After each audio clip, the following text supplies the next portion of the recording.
तुम्ही job apply करताना काय विचार करता? आपण व्हॉट्सअप असेल किंवा इंस्टाग्राम असेल, जॉब ओपनिंग जिथे शेअर करतो तिथे काही कमेंट्स येत आहे की ही कंपनी फेक आहे, ही कंपनी स्कॅम आहे, त्या कंपनीमध्ये वर्क प्रेशर जास्त आहे, त्या कंपनीमध्ये ट्रेनी रोल घेता, अजून काही खूप काही असेल. आणि त्या कमेंट्सचा मी रिस्पेक्ट करतो, कारण जे पण एक्सपिरियन्स आलेला आहे तो आहे.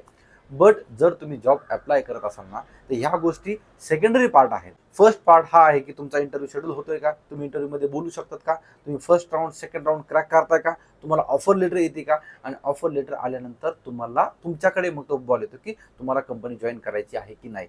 बट जर तुमच्याकडे एक जरी ऑफर लेटर आली ना, तर तुमचा कॉन्फिडन्स हाय होऊन जाईल, तुमचा कॉन्फिडन्स खूप जास्त होईल, कारण तुमच्या ऑफर लेटर तुम्ही इंटरव्ह्यू क्रॅक करू शकताय, त्या पोझिशनसाठी तुम्ही फिट आहात आणि तुम्हाला तुमचा कॉन्फिडन्स कुठले कितीही इंटरव्ह्यू तुम्हाला क्रॅक करून देऊ शकतो. सो कंपनीचा रिसर्च करा, पण त्याआधी तुम्ही इंटरव्ह्यूसाठी किंवा इंटरव्ह्यू द्या. तुम्हाला इंटरव्ह्यू भेटत नाहीयेत तर इंटरव्ह्यू द्या. तर ते सेकंडरी पार्ट पण खूप इम्पॉर्टंट आहे. पण प्रायमरी गोल हाच असणार आहे की तुम्ही ऑफर लेटर घेऊ शकता का.